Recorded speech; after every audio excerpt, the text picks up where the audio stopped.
Hey guys, welcome back. This is Rod Knock here. Trying not to. I'm using my phone today, and the weird thing that just happened to me. I'm working on a weed whacker right now. That's why I'm doing this live stream. And funny thing is, I'm gonna actually prop you guys up somewhere on a gas tank or whatever I prop you up on. But I had my phone in my pocket, so the screen was facing out. It was in my front pocket, and I had the weed whacker resting on my pocket, so it actually shattered. Like it kind of spiderwebbed my screen. So now I gotta get my screen fixed on several devices. Oh man, it's been a hectic time out here, man. Anyway, I figure what we can do is just set you guys up.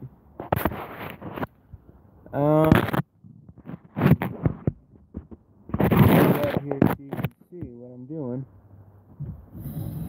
Yep, hope there's not too much glare. Alright, so we have this weed whacker. Now, I can put my hand on this because it is plastic and it's not hot. But I can't touch the muffler because the muffler is hot. I just had it running, okay? So if I start it up, it's not going to be a cold start. So, this thing does start up. It's not that horrible. I mean, I have other engines. They're actually behind the camera right now. Out here on this table that are, they need more work in order to start right up. First pull. I think a lot of them actually need all the same thing done to them. Like, they need the spark arrestor screens cleaned, and for you guys at home who are just trying to figure out how to fix your machine, and you don't really know what you're doing, or what I'm really talking about, let me explain what we're doing here. Spark arrestor screen is not really necessary, but it's kind of amenity. I don't want to use the wrong word. It's kind of a luxury item.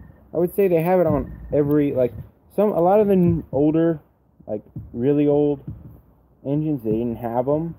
And basically what happens is when your engine is running, there is gas. There's gases. The combustion in the combustion chamber in the engine, which if you were to look at a cross section, which I actually happen to have here, this is not a weed whacker engine, but it is still kind of a homemade cross section of sorts. So this right here is an engine.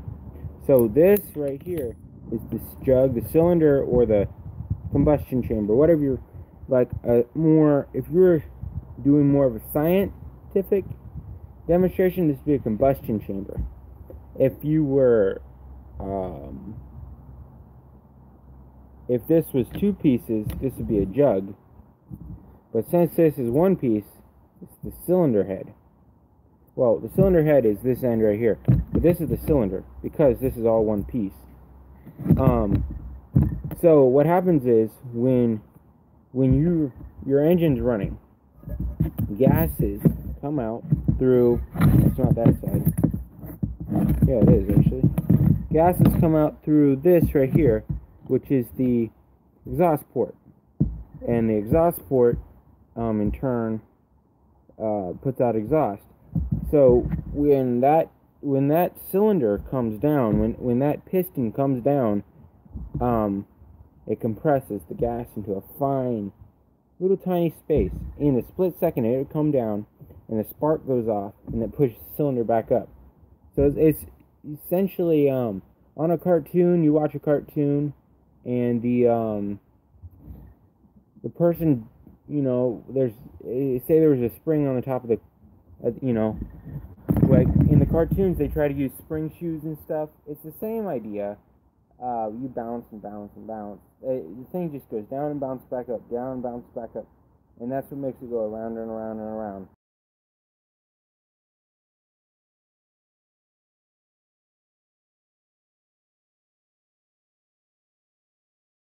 And also when there's a flash of it's essentially hot fire inside of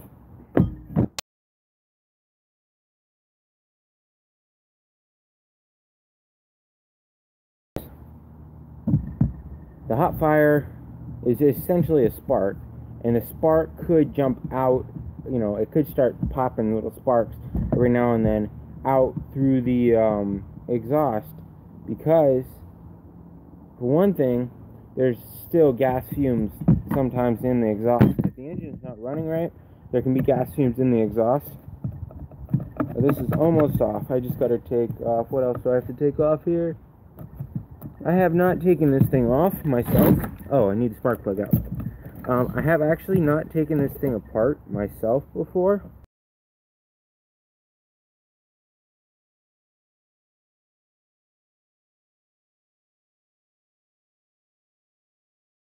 There's 2 screws here, and there's a plastic foot that goes. I'll show you. Come on. Come out of there. There we go. There's a plastic foot that mounts right there on that hole, and there's a threaded hole on the other side. But the plastic foot is just basically a elbow rest if you have long arms. So now there are right here. There's one. There's a screw here. There's like 4 screws here, all the way around the muffler there, which are gonna hold your. One thing, I believe on this model, that is what holds your whole muffler on there. And we're gonna use just an ordinary. Can you see that? Yeah, just an ordinary big screwdriver. Don't wimp out on your screwdriver. Now you can use one of my favorite tools to have. One of my favorite things to use. This is actually a steel one, but one of my favorite tools of all time. The best tool that I think that I ever invested in for small engines is a scrunch. Scrunches. You can use scrunches for pretty near everything right now, because this is more of a T-handle style. I'm going to use it just to break these loose, and then I'll use the other screwdriver to take them out. Some scrunches, some of the older ones, I think, they had, I don't know, they were more of a T-handle. I don't exactly know. But, yeah, if you're working on weed whackers, chainsaws, and stuff, even if they're just homeowner machines, like my machines, I buy and sell homeowner machines. That's what I do.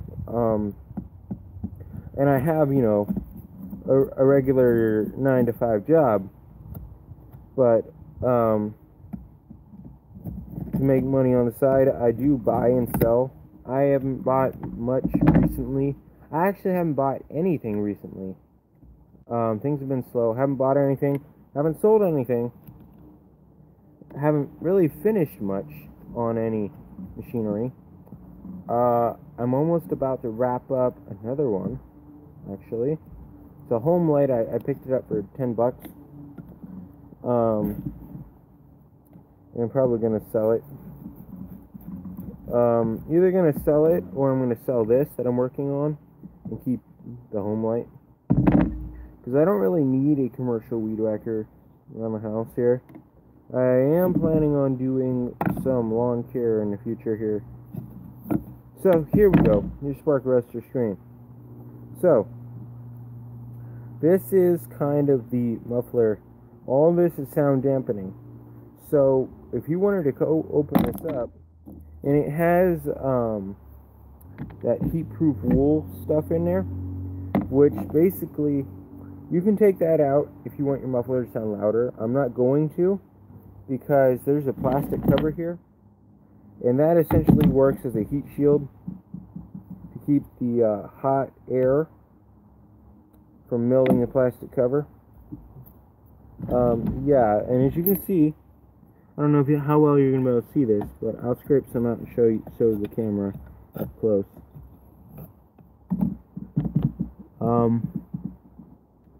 Yeah, see that stuff on the tip of the screwdriver? I gotta clean all that out. That's all just crap that's in here. Now you can use a small screwdriver to pop this screen out, but I'm gonna use a knife just because small screwdrivers are in the shop right now, and I don't want to walk all the way over there to get it. It's not that far. But as you can see here, you can still see through spark arrestor screen, so it's not clogged. But this is pretty carbon fouled in here, because I've started this with WD-40, brake clean, all sorts of stuff. And another thing that they don't tell you about two-strokers is that if you have, if you're, some people are, how do you say, some people are homeowners, and they just pretty much use their machine every now and then, and otherwise they're pretty much staying inside, working on their computer, you know, stuff.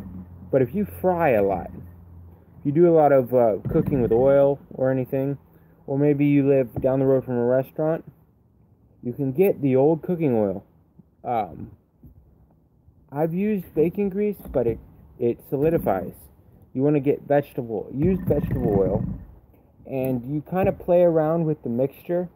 You want it just enough, like, if your engine is putting out white smoke when you're running the vegetable oil gas mixture, you need to shut it off, drain it, and try a different mixture. 40 to 1 is the general, or 50 to 1. 40 to 1 is the older machines, I believe, take 40 to 1. 50 to 1 is what they're running in the newer ones. So I don't know, you can save your mixed gas empty bottles, fill them with cooking oil. You might have the right mixture. I have experimented with that, but I'm not a professional. So if you try that and your machine messes up, don't blame me. I warned you. This is a warning, not really a thing. Anyway, so we want to I have a brush. This is like a basting brush or a paint brush. It's actually a paintbrush made in China. No.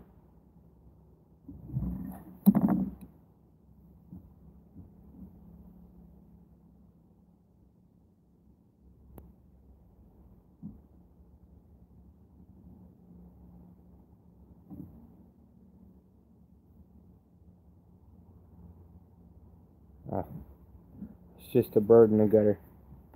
Sorry about that.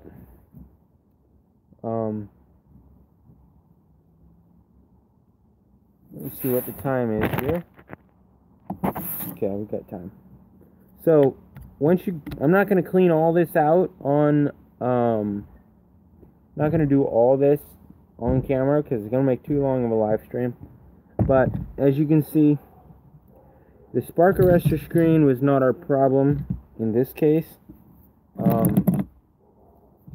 Now, I am going to crank this up for you guys just so you can hear what it would sound like without the muffler.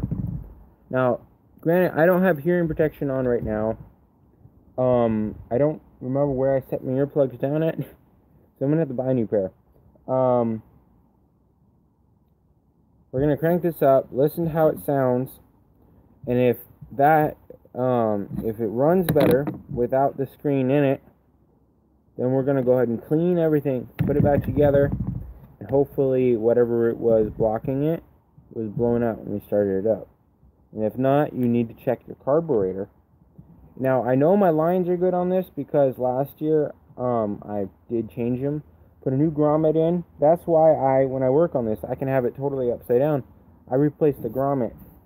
Generally, this is a 3-hole grommet, so that means that coming out of the gas tank, there's 3 holes, and the 3 holes generally pretty close together.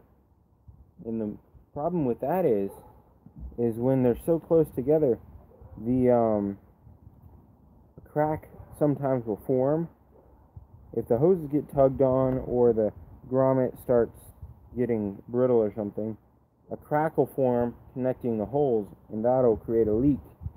So always check stuff like that when you go to work on an engine. Can't figure out, don't replace the hoses, check the grommet first.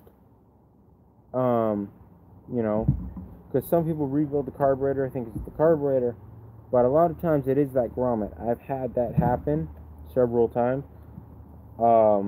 with this machine at least, and it seems to be an ongoing occurrence with Troy-Bilt and Echo. I think it's Troy-Bilt. No, it must just be Echo. Echoes are this is a really, really good machine. You cannot find these anymore. You can find parts for them, but you can't find these. So I'm gonna go ahead and start it up here.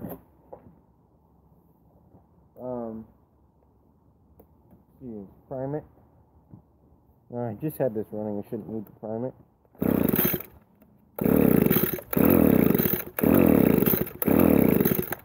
Okay. Might help if we put a spark plug in it. Now, if you guys like these live streams, I can make videos the same way.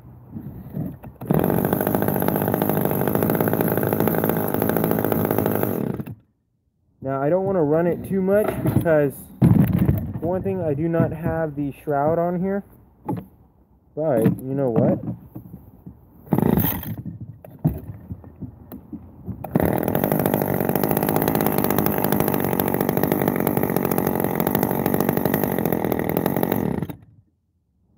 That sounds really good. I might just throw this back together.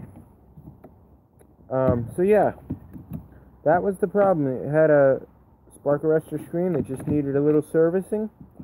Sometimes you get dust in there and stuff, big clumps that cannot get past the spark arrestor screen, but as soon as you remove the screen, they fall off, and you won't ever know that they were even there. So, yeah, that's pretty much the way it's going to work with this engine. I thought it was the carburetor because I had ran a alternative fuel mixture in it, but it ended up not being the problem.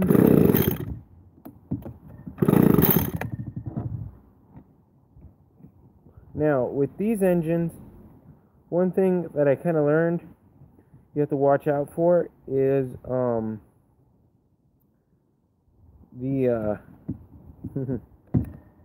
it has these I don't know if you can see this or not, but it has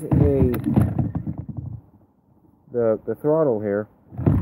The linkage is kind of funky because they run it all the way up the handle, but they make all the wiring so long, it doesn't make any sense.